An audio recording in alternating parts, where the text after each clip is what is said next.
নিশ্চয়কৈ দেৱ চাওক যে আমি পৰাৰ পৰা দেখুৱাইছোঁ তেওঁলোকৰ যিসমূহ দাবী আছে সেই দাবীৰ কথা আপুনি উল্লেখ কৰিছে। আপুনি চাব পাৰে যে স্বাস্থ্য সেৱাটো হৈছে মানুহৰ আটাইতকৈ জৰুৰী সেৱা আৰু সেই স্বাস্থ্য সেৱাত কৰ্মৰত যিসকল কৰ্মচাৰী তেওঁলোকে নিজৰ প্ৰাপ্য অধিকাৰৰ কাৰণে বাৰে বাৰে প্ৰতিবাদ কৰিবলগীয়া হৈছে। এইসকল যি NHMৰ অধীনত অৰ্থাৎ GVK আণ্ডাৰত থকা যিসকল আচলতে কৰ্মচাৰী 108ৰ তেওঁলোকে বাৰে বাৰে প্ৰতিবাদ সাব্যস্ত কৰিবলগীয়া হৈছে। তেওঁলোকৰ যিসমূহ দাবী তেওঁলোকৰ যিসমূহ অধিকাৰ সেই অধিকাৰ আৰু দাবীসমূহ পূৰণৰ স্বাৰ্থত চৰকাৰৰ ওচৰত বাৰে বাৰে এনেধৰণে প্ৰতিবাদী কাৰ্যসূচী লৈ তেওঁলোকে এনেধৰণে আহিবলগীয়া হৈছে। কিন্তু পৰিতাপৰ কথাটো যে তেওঁলোকৰ যিসমূহ দাবী আছে সেই দাবীসমূহ আজিলৈকে পূৰণ কৰা নাই।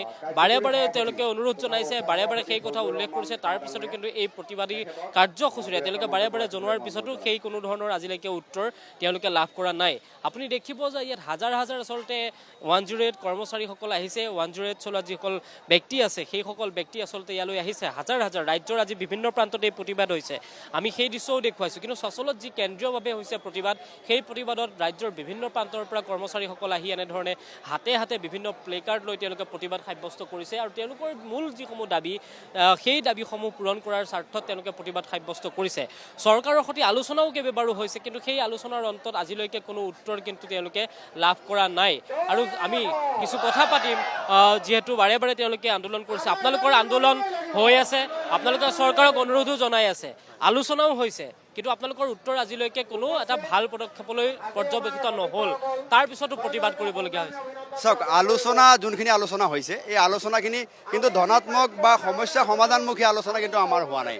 আৰু সমস্যা সমাধানমুখী আলোচনা এইকাৰণে নহয় যে আমি যোনখিনি দাবী উত্থাপন কৰিছোঁ সেই দাবীখিনি সমাধান কৰাৰ দায়িত্ব কিন্তু চৰকাৰৰ আছে বা NHMৰ আছে, বা আমি আমাৰ কোম্পানীটোৰ লগত ৰিলেটেড যিবিলাক ইছ্যু আছে, হয়, দুই এটা ইছ্যু তেওঁলোকে আমাৰ সমাধান কৰিছে। কোনখিনি ইছ্যু সমাধান কৰিছে? যে আমাৰ মাল প্ৰেক্টিছ যিখিনি হৈ আছিলে, আমাৰ অবৈধভাৱে টাৰ্মিনেশ্যন আছিলে, অবৈধ ছাছপেনশ্যন আছিলে, আনইথিকেল চেলাৰী ডিডাকশ্যন আছিলে, অন্যায়ভাৱে কৰ্মচাৰীসকলক বহাই থৈছিলে কিনা কাৰণত, বা কিবা পাৰ্টছ ভাঙিলে বা ভেহিকেলটো কিবা ক্ষতি হ'লে পাইলটৰ পৰা পইচা ডিডাক্ট কৰা হৈছিলে। এই ধৰণৰ যিটো মাল প্ৰেক্টিছ আছিলে সেই মাল প্ৰেক্টিছ দ্বাৰা আলোচনাৰ মাধ্যমে তেওঁলোকে কিছু পৰিমাণৰ কম কৰিছে, সম্পূৰ্ণ নহয়, কিছু পৰিমাণে কম কৰিছে। কিন্তু আমি কি কৈছোঁ যে এই সমস্যাখিনি সমাধান হোৱাৰ লগতে আমি যে 17 বছৰৰ পৰা এই সেৱাটোত জড়িত আছোঁ, আৰু আটাইতকৈ ডাঙৰ কথাটো হ'ল আমি 8 ঘণ্টা কাম কৰিছোঁ যদি 8 ঘণ্টাৰ মজুৰি দিয়ক, আমি 12 ঘণ্টা কাম কৰিছোঁ যদি 12 ঘণ্টাৰ মজুৰি দিয়ক। কিন্তু আজিৰ তাৰিখত আমি 12 ঘণ্টা কাম কৰোঁ আৰু 8 ঘণ্টাৰ পইচা পাওঁ। গতিকে এই যে অতিৰিক্ত কামৰ অতিৰিক্ত মজুৰি, সেই ব্যৱস্থাটো আমাক লাগে। আমি যদি 12 ঘণ্টা কাম কৰিছোঁ আমাক 12 ঘণ্টা পইচাটো দিয়ে, 1 নম্বৰ দাবী। 2 নম্বৰ দাবী, আমি এই 17টা বছৰ অসমৰ, এই চাওক, আমি ক'ভিডৰ নিচিনা এটা মহামাৰীৰ সময়ত আমি প্ৰথম শাৰীৰ যোদ্ধা হিচাপে আপোনালোকে বাতৰি প্ৰচাৰ কৰিছে, PPE কিট পিন্ধি যিটো সময়ত ৰোগীৰ ওচৰত মানুহ আহিবলৈ ভয়, ডিষ্টেঞ্চ মেইনটেইন কৰিছিলে, সেই ৰোগীসকলক আমি সেৱা প্ৰদান কৰিছোঁ। সেইটো আমাৰ দায়িত্ব আছিলে, আমি এইখিনি কৰিব লাগে, আমি এইখিনি কৰিছোঁ। বা 2008 চনৰ বম ব্লাষ্টৰ পৰা আদি কৰি যি ধৰণৰ অসমৰ এটা আকস্মিক ঘটনাত আমি কিন্তু প্ৰথম শাৰীৰ যোদ্ধা হিচাপে কাম কৰোঁ।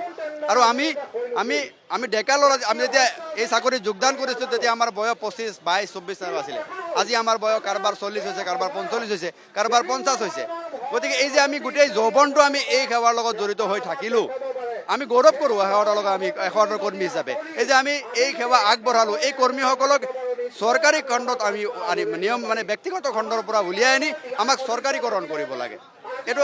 আৰু 3 নম্বৰ কথাটো হ'ল চৰকাৰী চাকৰিয়ালসকলে যি ধৰণৰ কেইটামান আঁচনি থাকে, যেনেকৈ আপোনাৰ সেউজ ঘৰে হওক, সেয়া লাগিলে আপোন ঘৰে হওক, বা বেংক ঋণই হওক, বা আপোনাৰ বিভিন্ন বীমাৰ হওক, এই যে চৰকাৰী সুবিধাখিনি আছে এই সুবিধাখিনি যাতে আমাৰ কৰ্মচাৰীসকলে পায় তাৰ বাবে আমি দাবী উত্থাপন কৰিছোঁ। গতিকে এই দাবীখিনি, সমস্যাখিনি সমাধান কৰা কিন্তু আজিলৈকে কাৰো আমি সৎ ইচ্ছা নেদেখিলোঁ। না এইটো NHMে হওক, লাগিলে ইয়াৰ স্বাস্থ্য বিভাগেই হওক, সেয়া লাগিলে মুখ্যমন্ত্ৰীয়ে হওক।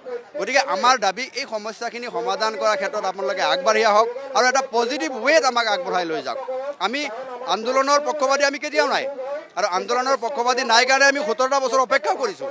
আমি আপোনালোকৰ এই দাবীসমূহ পূৰণ নকৰে আপোনালোকৰ এই অৱস্থান ধৰ্মঘট চলি থাকিব, নিৰন্তৰভাৱে এই প্ৰগ্ৰাম চলি থাকিব যেতিয়ালৈকে আমাৰ সমস্যা সমাধান নহয়, বা এই সমস্যাৰ সমাধানমুখী কোনো আলোচনা, পজিটিভ আলোচনা যেতিয়ালৈকে আমি নাপাওঁ তেতিয়ালৈকে এই আন্দোলন ইয়াতকৈ তীব্ৰতৰ হৈ, আজি আমি আহিছোঁ, কালি হয়তো আমাৰ ঘৰ পৰিয়াল আহিব, আমাৰ ল'ৰা ছোৱালী আহিব, আমাৰ মা দেউতা আহিব, আমাৰ ঘৰৰ স্ত্ৰী আহিব, পত্নী আহিব, আমি গোটেই পৰিয়াল লৈ আমি ইয়াত ক্ৰমান্বয়ে এটাৰ পিছত এটাকে আমি আন্দোলন কিন্তু আগবঢ়াই লৈ যাম। নিশ্চয়কৈ চিন্তু, তেওঁলোকে যিসমূহ দাবী উত্থাপন কৰিছে, দাবীসমূহ পূৰণ নহ'লে অনাগত সময়ত তেওঁলোকে অধিক তীব্ৰতৰ আন্দোলনৰ এতিয়া হুংকাৰ দিছে কৈছে যে পৰিয়ালৰ লোক লৈ আহিম আমি সকলোৱে একত্ৰিতভাৱে আমাৰ দাবীসমূহ সাব্যস্ত কৰিবলৈ যত্ন কৰিম এতিয়া চৰকাৰে তেওঁলোকৰ এই প্ৰতিবাদলৈ কেনেধৰণেৰে দৃষ্টি নিক্ষেপ কৰে সেয়াও হ'ব লক্ষণীয় ধন্যবাদ জনাইছোঁ চিন্তুমণি শইকীয়া